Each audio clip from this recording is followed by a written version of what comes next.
नमस्कार, स्वराज एक्सप्रेस देख रहे हैं आप। मैं हूं आपके साथ निशा तिवारी। जल संकट की इस खास पेशकश में आप सभी का स्वागत है। ग्वालियर अंचल में गर्मी की दस्तक के साथ ही जल संकट के आसार नजर आने लगे।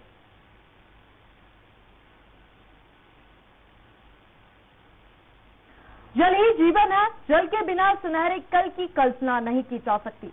ये बातें हम बचपन से सुनते आ रहे हैं। इसके बावजूद हमारे देश या प्रदेश में कभी जल संरक्षण के बारे में कोई खास काम नहीं हुआ।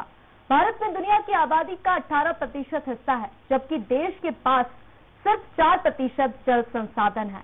यह आंकड़ा भारत को दुनिया में सबसे अधिक पानी की कमी वाले देशों में से एक बनाता है। देश में अधिक जल दोहन और अकुशल प्रबंधन से भूजल स्तर में गिरावट आ रही है, जिससे देश को गंभीर जल संकट का सामना करना पड़ सकता है। मध्य प्रदेश और छत्तीसगढ़ का बड़ा हिस्सा हर साल पानी के संकट से जूझता है। दोनों प्रदेशों में गर्मी बढ़ते ही जल संकट के हालात नजर आने लगे। लोगों को पानी की तलाश में कई किलोमीटर का रास्ता तय करना होता है, लेकिन इस पर सियासतदानों को कोई ध्यान नहीं है। इसी को लेकर है हमारा कार्यक्रम जल संकट।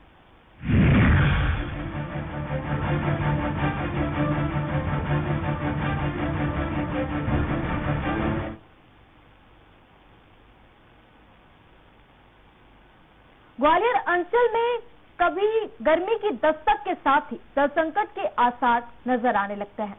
यहाँ शहरी इलाकों के साथ साथ अब ग्रामीण इलाके ड्राई जोन की चपेट में आ रहे हैं। सबसे अधिक ड्राई जोन घाटी गांव ब्लॉक में तो अप्रैल में ही मई जैसे हालात बन रहे हैं। यहाँ पर्याप्त बारिश के बाद भी जलस्तर तेजी से गिर रहा है। ग्राउंड जीरो से आज हम सूखे गांव की तस्वीर आपको दिखाने जा रहे हैं। देखिए खास रिपोर्ट। गर्मी शुरू होते ही ग्वालियर अंचल के शहरी और ग्रामीण इलाकों में जल संकट के हालात बन गए हैं।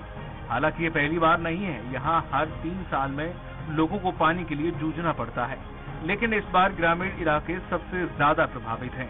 स्वराज एक्सप्रेस ने घाटी गांवों के 9 गांवों में घूमकर ग्राउंड वाटर की स्थिति जांची तो भूजल के स्तर में काफी ज्यादा गिरावट मिली। धुआं मंख और बरई में तो जल स्तर 5 मीटर से ज्यादा नीचे चला गया है। वहीं पाटई में कुआं ही सूख गया है। गर्मी शुरू होते ही ग्वालियर अंचल में अब जल संकट गहराने लगा है।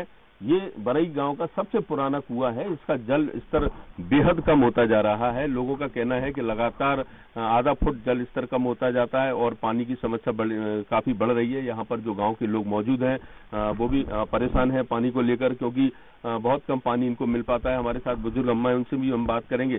क्या स्थिति है यहाँ पर गाँव में पानी की, कुओं की? सूखा की है भैया, कुछ मालूम नहीं है। कुछ जामे ऐसे लोटा से पानी लेते हैं और दिना दिन ज्यादा नीचे जा रहा हुआ है।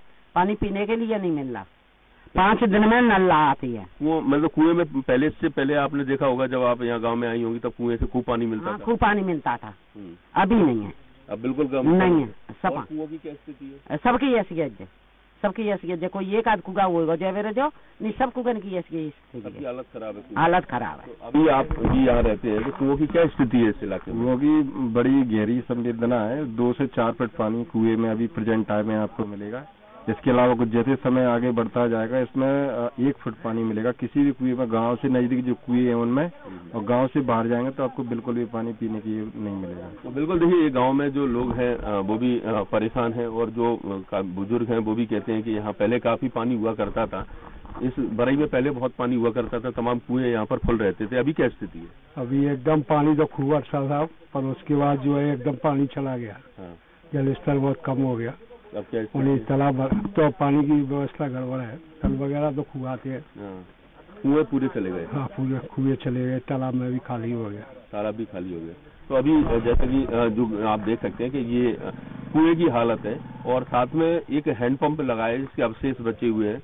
कभी इस हैंडपंप से भी पानी आता होगा, लेकिन बाद में जब इसका जल स्तर चला गया तो फिर ये हैंडपंप का भी लोगों ने उपयोग करना बंद कर दिया। तो अब उसका केवल यहाँ अवशेष बचे हैं कि कभी हैंडपंप लगा करता था। तो इस पूरे जो बरई इलाके के लोग हैं वो पानी की समस्या से परेशान है। सामने एक और हैंडपंप आपको दिख रहा है, वो भी बंद है, क्योंकि उसमें भी पानी नहीं आता है और कुएं लगातार सूखते जा रहे हैं। तो ये ग्रामीण क्षेत्र है ग्वालियर के, जहां पर लगातार इस तरह से जल स्तर कम होता जा रहा है। लोग अभी से परेशान हैं, और अभी गर्मी कह सकते हैं कि अभी शुरू ही हुई है। और उस दौरान अगर पानी की ये स्थिति है तो आने वाले में समझा जा सकता है समय में कि क्या हालात होंगे। अभी आपको कुछ और इलाकों में हम ले चलते हैं, ग्वालियर के ग्रामीण क्षेत्रों में, जहां कई बांध सूखने की कगार पर हैं, तो वहां लोगों को पानी के लिए त्राही त्राही करते देखा जा रहा है। ये हालात कुएं बावड़ियों तक ही सीमित नहीं है, बल्कि बांधों की स्थिति भी यही है। स्वराज एक्सप्रेस की टीम बरई के बांध पहुंची तो तस्वीर चौंका देने वाली थी। जो डैम बरसात के मौसम में लबालब रहता था, वो अब सूखा पड़ा है। ग्रामीणों के मुताबिक ये बांध गांव की लाइफ लाइन कहा जाता है। इससे 3 बांध और कनेक्ट होते हैं, लेकिन इसमें पानी नहीं है। इसके कारण आगे के बांध भी सूख गए हैं। ये थे कुओं के हालात, लेकिन अब हम बरई गांव के उस इलाके में आ गए हैं जहां पर एक डैम बनाया गया था, और ये इसलिए बनाया गया था ताकि जो सांक नदी का पानी है यहाँ पर आता था और इसके बाद एकत्रित होता था, जो गर्मी के दिनों में यहाँ के पशुओं के लिए, लोगों के लिए, फसलों के लिए इस पानी को स्टोरेज करके रखा जाता था। लेकिन आप देख सकते हैं कि गर्मी शुरू होते ही ये पूरा मैदान जैसा साफ दिखाई दे रहा है, जबकि यहाँ पर बारिश में अच्छा पानी था, ओवरफ्लो होने लगा था। यहाँ के लोग इस बात से काफी खुश थे कि इस बार उन्हें जल संकट का सामना नहीं करना पड़ेगा, लेकिन स्थिति ऐसी हो गई है कि इस बार सबसे ज्यादा जल संकट का सामना करते हुए इनको लग रहा है। हमारे साथ कुछ लोग मौजूद हैं गांव के, हम उनसे चर्चा करेंगे। ये बांध जो भरा है, इसका कब बना था, क्या उद्देश्य था बांध का, और क्या हालत है आज इसके? ये बरई का, ये समझ लो हार्ड लाइन है। इसके अंदर अगर पानी है तो बरई को वाटर लेवल ऊपर रहेगा, इसमें पानी खत्म हुआ तो बरई का वाटर लेवल खत्म हो जाता है। तो माननीय मंत्री जी नरोत्तम मिश्रा जी जल संसाधन मंत्री थे, जब उन्होंने ये इरिगेशन में किया, इरिगेशन का टेंडर हुआ, टेंडर में इसको बनाया गया, इसको ये पहाड़ था इसके बीच में, उस बड़े पहाड़ को हटाया गया यहाँ से। लेकिन कुछ करप्शन लोगों के कारण, ठेकेदारों के कारण ये काम पूरा नहीं हुआ, या इरिगेशन डिपार्टमेंट की ढील के कारण ये काम पूरा नहीं हुआ, जिससे कि गांव आज भी पानी की भारी समस्याओं से दिक्कत जूझ रहा है। सूख गया, पूरे पशु भी प्यासे हैं, ये घूम रहे हैं। देखो पशुओं की क्या स्थिति है। यहाँ पानी पीने के लिए गांव में भी 3-3, 4-4 दिन में लाते हैं, पर जनता को पानी नहीं मिल पा रहा है, जबकि प्रतिदिन पानी मिलना चाहिए। अच्छा, ये डैम अगर सही होता तो आज क्या स्थिति होती? आज ये डैम सही होता तो गांव संपन्न होता। हाँ। अभी क्या हालात है गांव में? अभी गांव तो वीरान है हमारा, बिना पानी के। क्या स्थिति हो रही है? अभी तो ये फसल सूख रही है, सब फसलें तो है नहीं। कभी यहाँ पान की भी खेती होती थी, मेरा सुना है। चौपट होगी बिल्कुल, वो तो क्यों पानी की खेती है, बिना पानी के पानी नहीं, अब वो भी नहीं होती, बिल्कुल चौपट हो चुकी है। क्या होगा आने वाले समय में जब गर्मी पड़ेगी? आने वाले समय यहाँ से पूरी जनता भागेगी, पलायन करेगी। अच्छा। हाँ, ये आपको क्या लगता है कि युवा खास करके यहाँ से क्या स्थिति है युवाओं की, क्योंकि पानी नहीं मिल पा रहा है उनको? ऐसा लोग हमें बता रहे थे कि कुछ लोग पढ़ाई की जगह पानी भरने में लगे रहते हैं। हाँ, ये बात सही है। 4-4 दिन में नला आते हैं, तो मतलब जो 12 लोग पढ़ने के लिए टाइम होता है तो पानी भरने में लगे रहते हैं, और बहुत सी समस्या है पानी की वजह से। ये पूरा डैम सूख गया? पूरा डैम सूख गया, काफी लोग ग्वालियर भाग गए यहाँ से। अच्छा, गाँव छोड़ के।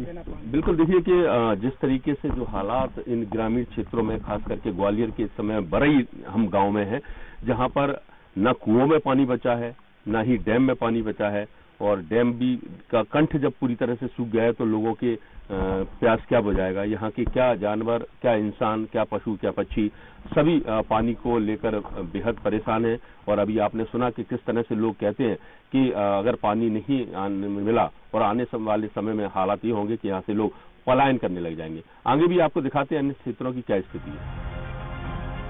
ग्वालियर जिले में गिरते भूजल स्तर ने एक बार फिर से चिंता बढ़ा दी है। जिले में पिछले साल अच्छी बारिश होने के बावजूद भी हालात सुधरे नहीं हैं। ऐसे में गर्मी ज्यादा तेज रही और बारिश नहीं हुई तो ग्वालियर क्रिटिकल श्रेणी में पहुंच सकता है।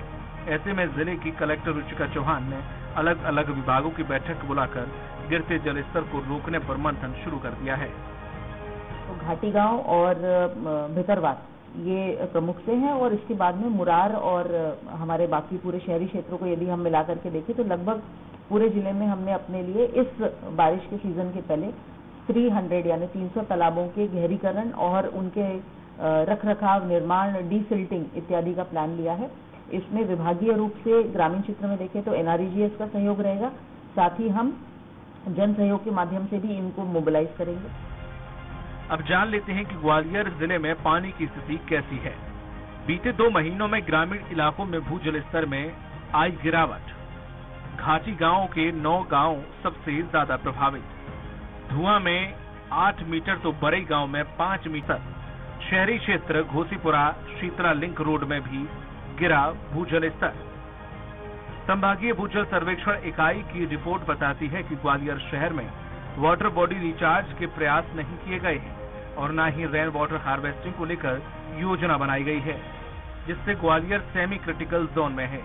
ऐसे में सबसे बड़ा सवाल यह है कि यदि समय रहते इस पर कोई ठोस प्लान नहीं बनाया गया तो आने वाले दिनों में स्थिति और खराब हो सकती है।